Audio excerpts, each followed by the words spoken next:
It's another edition of Time About the Movies, and today we're taking a look at the movie of May 25th, 2001, Memorial Day weekend. And I wish it was a better movie, but we've got to do a full episode on this one, unfortunately. So let's talk about this movie. It was one of the biggest hits of the year, and yet it was also one of the biggest misfires of the year as well. That is, of course, Ben Affleck and Michael Bay's Pearl Harbor.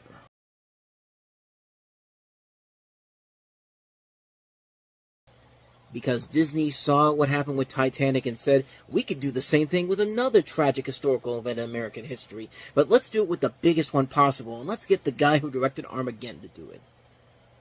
Mother of God, this movie is a mess.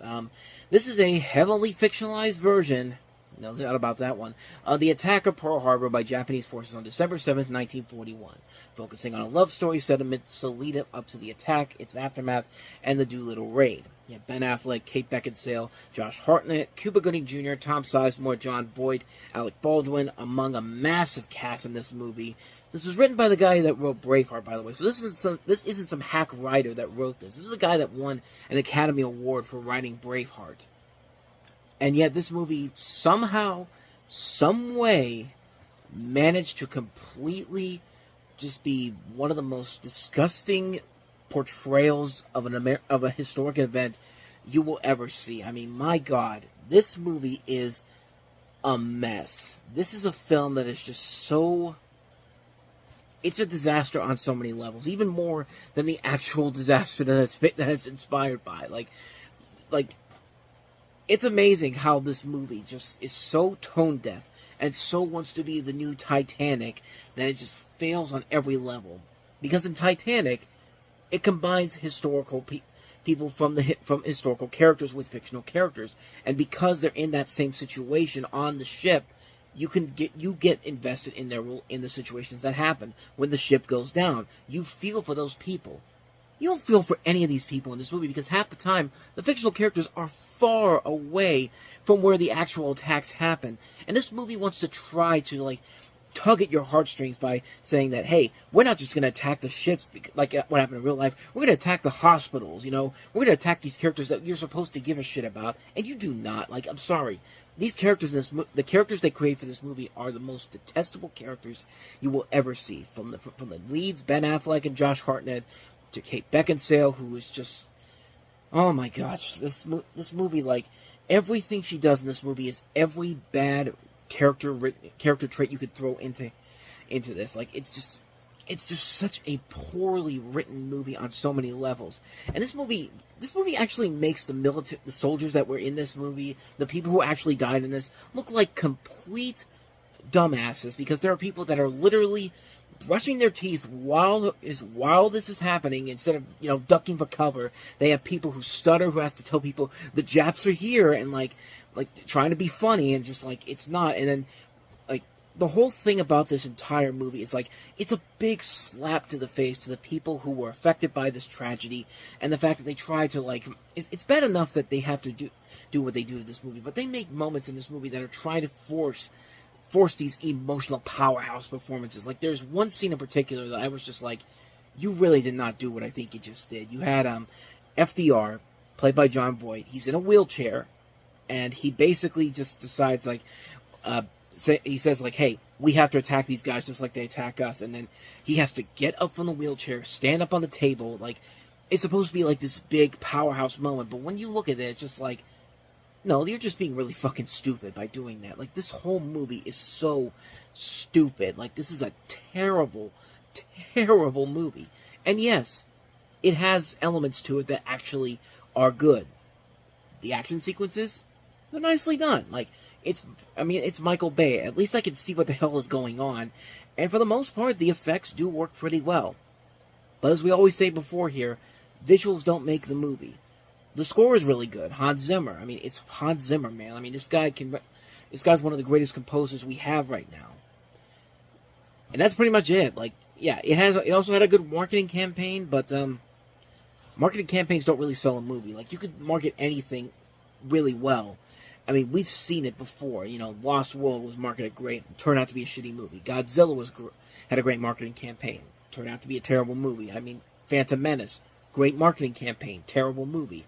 I can go on and on and on. I mean, I don't even need to go through that little time gap between 97 and 2001. Like, it still happens to this very day. We still get great marketing campaigns for movies, but they always end up terrible, especially the Michael Bay movies. Like this is Armageddon is a bad movie, but Armageddon wasn't based on something tragic and something that was so significant to the history of this country and everything that we stood for, and all these people, all these military people. Like I said before, this movie makes people in the military look like complete assholes and complete idiots because of the ways that they can easily just be past medical exams by just having stupid things. There's a scene early on in the movie where Ben Affleck's character has to pretend he's got dyslexia, so he has to write on. He has to have a thing on the paper that says what the eye chart says, even though the eye chart is literally standing right there. You can see Kate Beckinsale pretty well, but you can't see an eye chart saying the exact same thing that's written on here,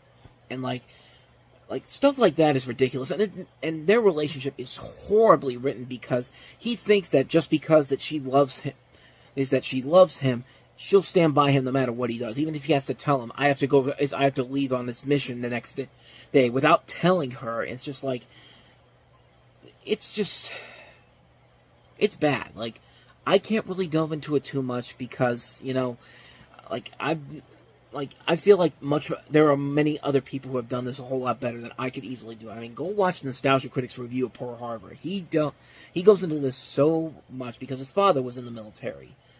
I can't remember what it was. I think he was in the Navy. Let me double check. Yeah, he was in the Navy, and in that rant, like, there are a couple things where he did say that he did get it wrong, like the whole thing about, you know, the Navy men that actually didn't know how to swim. Turns out that actually was something that actually happened back then. But even then, like, you can believe his anger because he has family that's been in the military. I have family that's been in the military, and I mean, my grandfather's no longer here to really tell me those stories anymore. But I knew that he was in the military, and like he was around when this happened. And it's just like, I would not be surprised if he saw this and he would have been as pissed off as most people were, because there were people that were really ticked off about this movie. Like, when they play this movie in classes in high school, they basically have to tell the kids, we're not going to watch the love story and all that stuff. We're going to watch the action sequences in here. Like, that should tell you everything you need to know. But, like, this is just one of those movies where it just feels so poorly executed, so poorly written, and above all, feels just incredibly offensive to the people who were affected by this. This is like the equivalent of doing a big-scale epic on the events of September 11th, and doing it in this caliber, and doing it in the exact same way, and it would piss off a lot of people. In fact, they've tried to do this with it. I mean, remember the movie Remember Me, where it literally ends on September 11, 2001, even though there was no connection to the events of 9/11 whatsoever. They used that as a focal point for a cheap emotional ploy on you. This movie has a lot of those cheap emotional ploys, like, oh, I'm supposed to be sorry for Kate Beckinsale now because, oh, she got pregnant by Ben Affleck's character. It's just like, no, you don't get to use an excuse anymore. Like, oh no, it was Josh Hartnett's character who got her pregnant. It's just like, oh, you're pregnant? Okay, so what? Like, there's nothing you've done in this movie makes me feel sorry for you or anybody else in this love triangle that you've created. This whole movie is an insult. It's an insult to everything that's wrong with Michael Bay as a whole. And, like, this isn't even Michael Bay at his absolute worst. We haven't even gotten past past Transformers 1, where his career really took that big of a nosedive. But this is just a horrible, horrible movie. I hate this movie so much. Like, this is one of those movies where you just feel like this was just something that Disney saw what happened with Titanic, said, we can do the exact same thing, and you know, it's just nothing but a knockoff, a really bad knockoff. It's not entertaining, not enjoyable, just an insult to the people that were affected by this attack almost 80 years ago, over 80 years ago now. And, like, I hate this movie. But plain and simple, I hate this movie.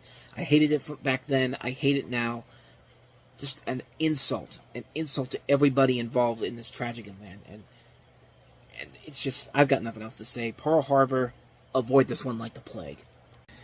So, after that, let's wrap this edition of Time About the Movies up. We'll jump into June on the next episode with a couple of movies, 2 comedies in particular, because I think we all need a good laugh after that. We've got Rob Schneider in The Animal, and then we've got Martin Lawrence and Danny DeVito in What's the Worst That Could Happen, which is one that I think is definitely deserves a lot more credit than I think it actually does. Now, The Animal, maybe not so much. We'll talk about those on the next episode, but until then, thank you so much for watching, and if you want to see more videos like this, please hit the playlist on the next page, check out the previous episode, and also don't forget to hit the like and subscribe button if you want to see more videos like this on this channel. So with that said, I am off. I will see you guys next time, and until then, as always, take care.